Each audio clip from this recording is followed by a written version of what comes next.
Hello friends, मैं आशीष कुमार दास आपके सामने ड्रेनेज सिस्टम ऑफ इंडिया को प्रेजेंट करने वाला हूँ। इंडिया में दो टाइप के ड्रेनेज सिस्टम प्रेजेंट रहते हैं। उसमें क्या होता है, फर्स्ट क्या होता है, perennial drainage system. Second is non perennial drainage system. उसके बाद सेकंड पेज में चलते हैं। पेरिनियल ड्रेनेज सिस्टम में क्या होता है, पेरिनियल ड्रेनेज सिस्टम में क्या होता है, जब हमारा जो ये नॉर्थ मतलब नॉर्थ ईस्ट पार्ट है ना, वहाँ पे बहुत सारा हिमालयन रेंजेस है। जैसे गंगोत्री है, गंगोत्री, यमुनोत्री, और बहुत सारा नेपाल में भी प्रेजेंट है, और हमारा सिक्किम और अरुणाचल में भी प्रेजेंट है। सिक्किम और नेपाल और चाइना, चाइना से भी बहुत सारा रिवर्स निकलता है। जैसे ब्रह्मपुत्रा चाइना से ही निकलता है। फिर जो जो रिवर्स हिमालयन रेंजेस से निकलता है, उसको बोलते हैं पेरिनियल ड्रेनेज सिस्टम। उसमें हमारा पानी कभी सूखता नहीं है। पानी जब सूखेगा नहीं तो उतना उसमें पूरा ये नहीं होगा, उसमें कभी सूखेगा नहीं, और हमको पानी मिलता रहेगा, और लैंड का फर्टिलिटी भी ज़्यादा ग्रो करेगा दिस। इसमें तीन टाइप का रिवर होता है, mainly Indus, Ganga and Brahmaputra river. और और ये जब ब्रह्मपुत्रा चाइना में जाता है, चाइना से होके आता है, तिब्बत से होके आता है, फिर उसको क्या बोलते हैं, सांगपो बोलते हैं, सांगपो। फिर अरुणाचल में दिहांग, दिहांग और दिबांग बोलते हैं। फिर उसके बाद जब आसाम में एंटर करता है, उसको बोलते हैं ब्रह्मपुत्र रिवर। ब्रह्मपुत्र रिवर एक तो आइलैंड भी बनाता है। आइलैंड का नाम क्या होता है, माजुली आइलैंड। माजुली आइलैंड पूरी पूरा पूरे वर्ल्ड का सबसे बड़ा आइलैंड, रिवराइन आइलैंड है। और इसका ये एरिया कितना, 600 से 700 किलोमीटर पर 600 से 700 स्क्वायर किलोमीटर होता है।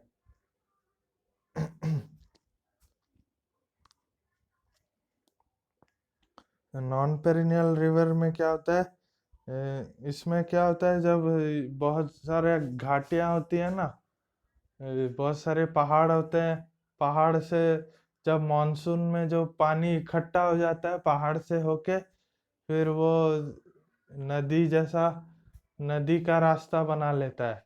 जब मॉनसून होता है तभी उसमें पानी भरा होता है, नहीं तो वो कभी गर्मी के सीजन में कभी ये भरा नहीं रह पाता, क्योंकि पानी सूख जाता है, उतना भरा नहीं रह पाता।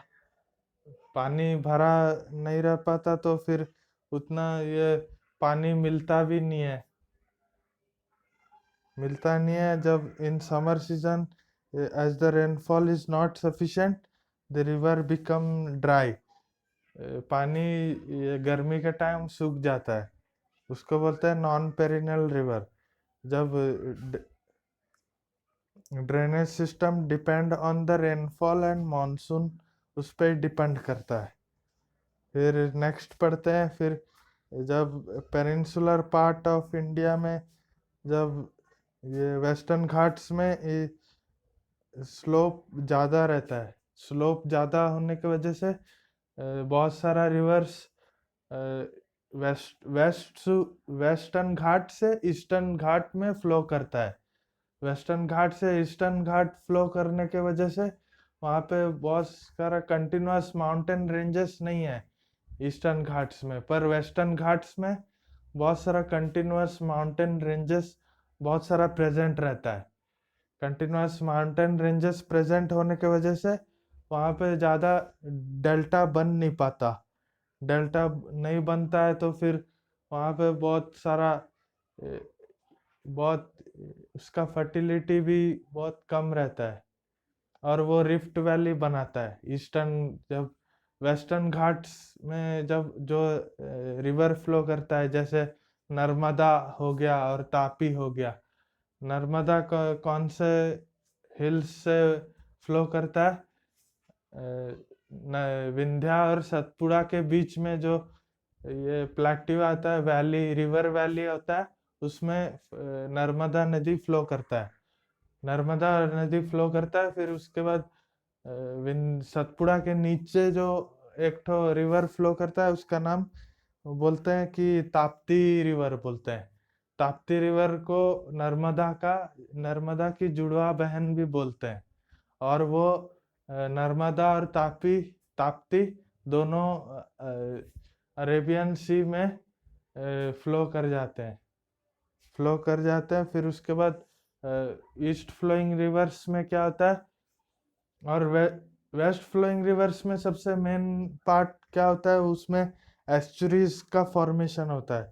वहाँ पे डेल्टा अगर फॉर्म नहीं होता है तो पूरा एक ही जगह पे पानी कॉन्सेंट्रेटेड होता है, हाई कॉन्सेंट्रेशन ऑफ वाटर एक ही जगह पे होता है। उसके वजह से क्या होता है, वहाँ पे ज़्यादा मछलियाँ पाई जाती हैं। पाई जाती हैं, और मछुआरे भी वहीं पे ज़्यादा इकट्ठे रहते हैं। जहाँ पे ये समुद्र और नदी का मिलन होता है ना, वहीं पे ज़्यादा मछलियाँ वहीं पे पाई जाती हैं। और उसके बाद ईस्ट ईस्ट फ्लोइंग रिवर्स में बहुत सारी नदियाँ हैं, जैसे महानदी हुई, और गंगा हुई, ब्रह्मपुत्रा हुई, कृष्णा, कावेरी, गोदावरी गोदावरी ये सारी नदियाँ हमारे बे ऑफ बंगाल में बह जाती हैं।